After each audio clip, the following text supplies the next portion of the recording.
Have you ever noticed how some people leave home and rarely, if ever, call their parents again? From a psychological perspective, that often points to what we call an avoidant attachment style. And people like this, people like us, usually share one defining trait: independence. But it's not the kind of independence that comes from confidence or choice. It's the kind that comes from necessity. We weren't the kids who grew up wrapped in affection or protected by warmth. We were the ones who had to grow up early, the ones who learned to survive on our own like wild grass swaying in the wind. Tough enough to endure, but never really nurtured. Yes, we had parents, but after being disappointed enough times, we stopped expecting care. We became our own parents. We built strength where comfort should have been. To others, we look calm, rational, and composed, like we have it all together. But what people don't see is that this calm often comes from suppression, not peace. And yet, beneath that independence, many of us struggle when it comes to love. In relationships, we find it hard to open up, hard to connect. Why? Because growing up, we were often criticized, dismissed, or ignored. Or needs were treated like inconveniences. So we learned that showing emotion was dangerous. We learned that silence was safer. Psychologists say that a child's sense of safety nourishes their brain, while fear damages it. That's why avoidant children often grow up less emotionally responsive, not because they lack intelligence, but because fear dulled their sensitivity. Some of us can't even sense hunger, warmth, or timing the same way others do. When everyone else is planning their next step in life, we're still figuring out what we even want, if we want anything at all. We rarely take initiative.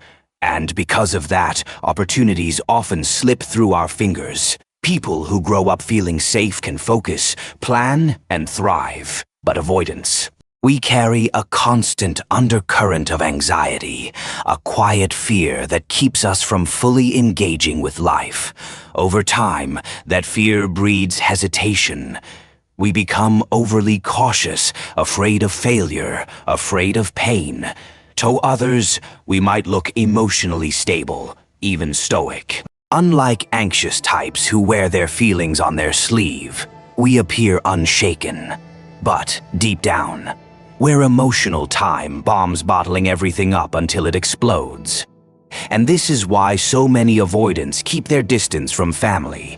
We say we don't want to go home, but really, we just can't face the same cycle of disappointment again. When we cut contact, people call it cold-hearted, but it's not coldness, it's numbness. A protective numbness we've built to survive. It's like a double-edged sword. It shields us from pain, but it also blocks love, connection, and growth.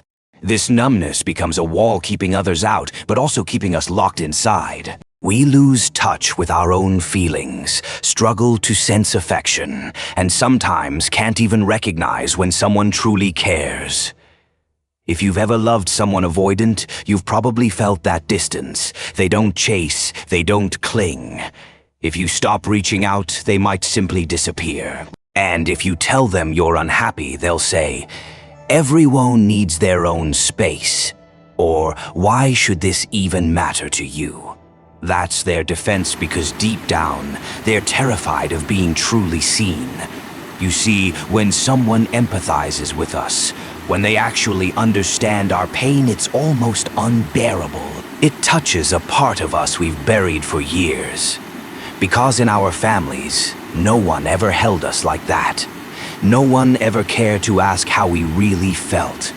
So when someone finally does, it feels foreign, almost dangerous. That's why the more you try to care for an avoidant person, the more they might pull away.